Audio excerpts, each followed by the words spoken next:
Well, I've been a journalist for about 25 years, and I was educated to lie, to betray, and not to tell the truth to the public. But seeing right now, within the last months, how far how the German and American media tries to bring war to the people in Europe, to bring war to Russia.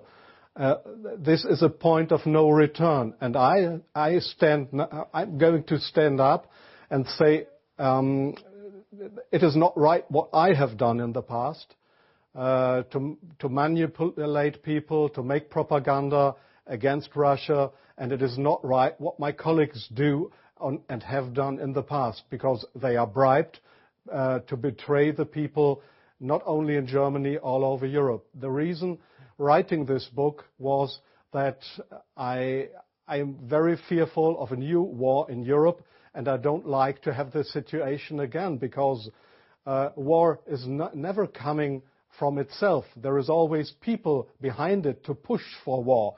And this is not only politicians, this is journalists too.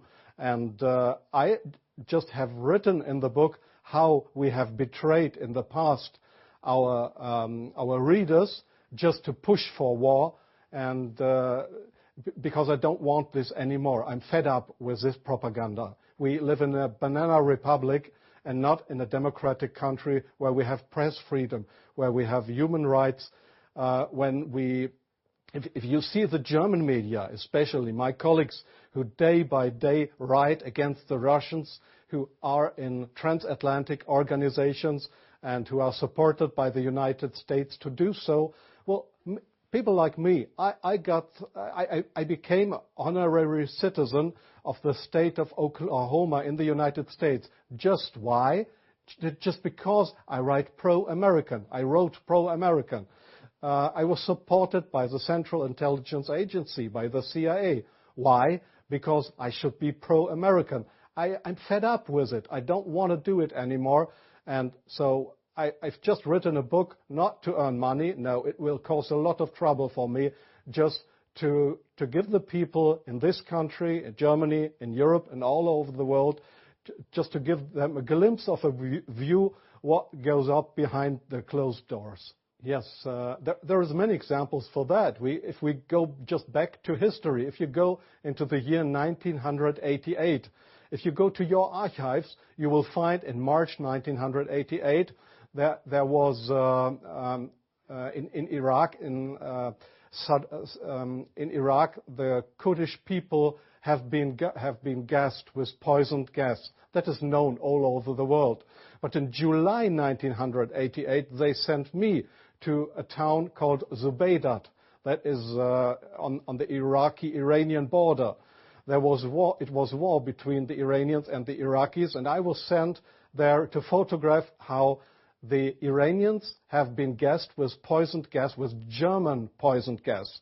You call it Lost and Zarine, mustard gas, made by Germany. They have been gassed, and I was there to make photographs how these people have been killed by poisoned gas from Germany. When I came back to Germany, there was just one small photo in a newspaper, in the Frankfurter Allgemeine, and there was one small article not writing how impressive, brutally, how unhuman, how terrible it was to kill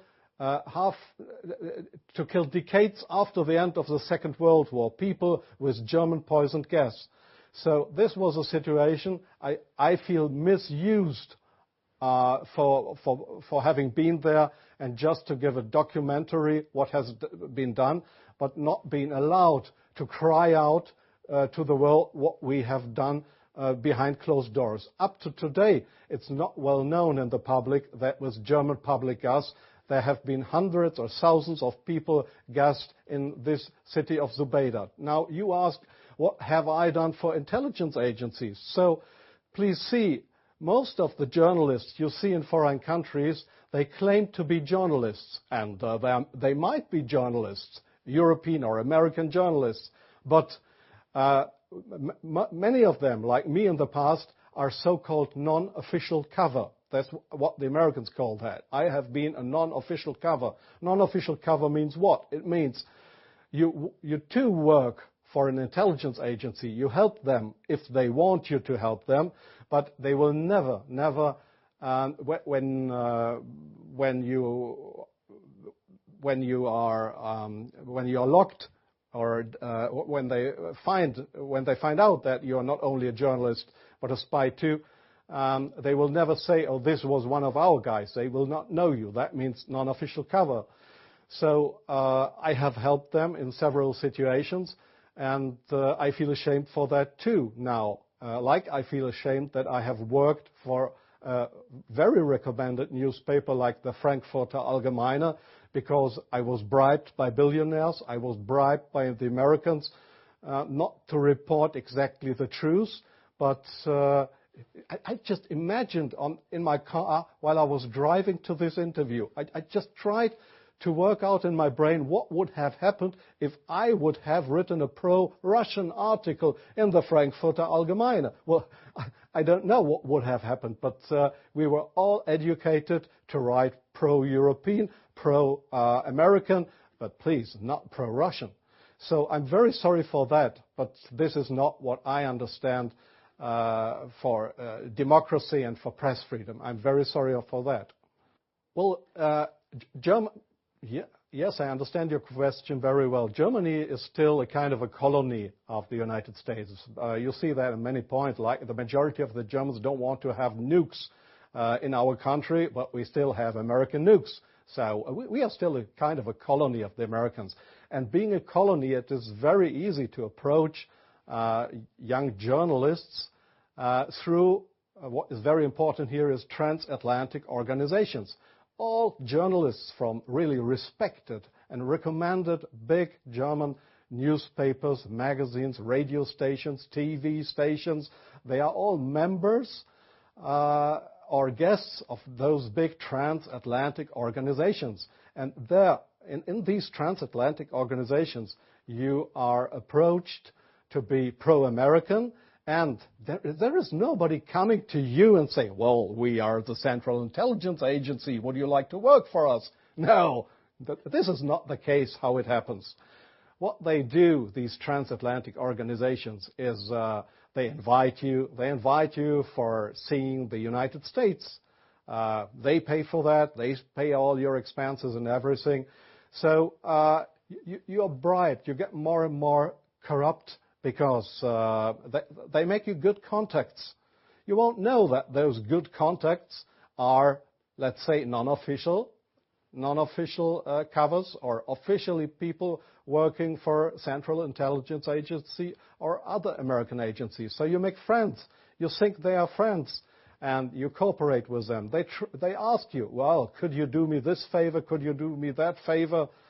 And so your brain more and more is brainwashed through these guys. And your question was, is this only the case with German journalists? No, I think it is especially the case with British journalists, because they have a much closer relationship. It is especially the case with Israelis, of course, with French journalists for a part, not that big as with German or with British journalists.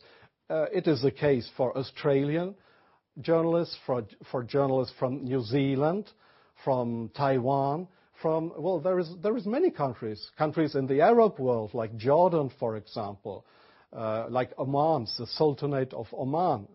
There is many countries where this happens, where you find people to claim they are respected journalists, but if you look behind them, you'll find they are puppets on a string of the Central Intelligence Agency. I'm sorry in interrupting you. I'll give you one example. Sometimes the intelligence agencies, they come to your office and want you to write an article. I give you an example not from strange other journalists, from me myself. I've just forgotten the year. I just remember that the German Foreign Intelligence, Bundesnachrichtendienst, it is just a sister organization of the Central Intelligence Agency. It was founded by the American Intelligence Agency. So one day the BND, this German Foreign Intelligence Agency, came to my office at the Frankfurter Allgemeine in Frankfurt. And they wanted me to write an article about Libya and about Colonel Muammar Gaddafi. I had absolutely no secret informations regarding Colonel Muammar Gaddafi and Libya. But they gave me all these secret informations, and they just wanted me to write, to sign the article with my name.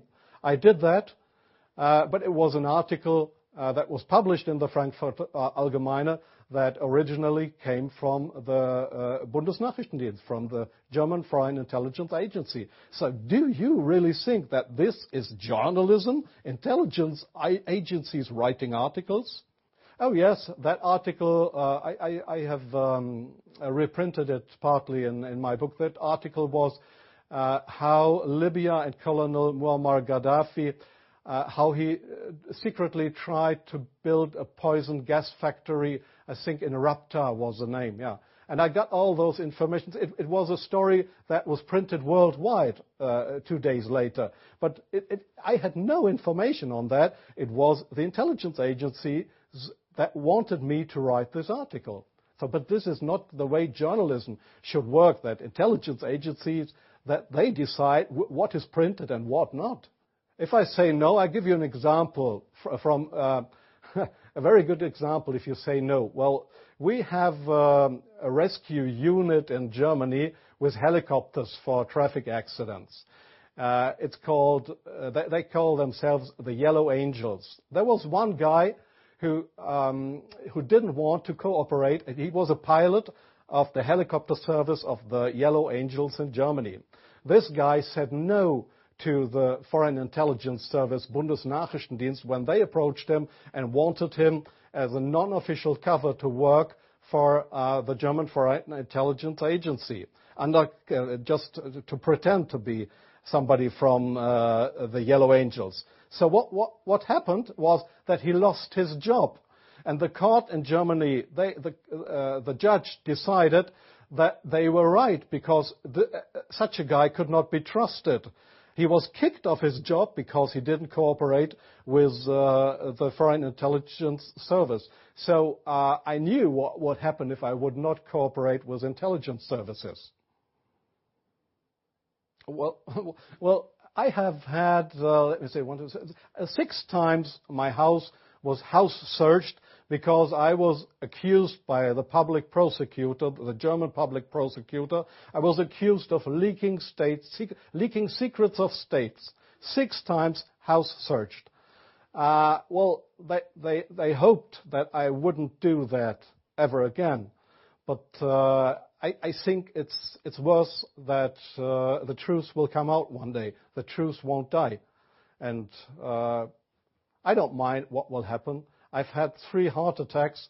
I have no children. So if they want to bring me to court or to prison, so it's worse for the truth.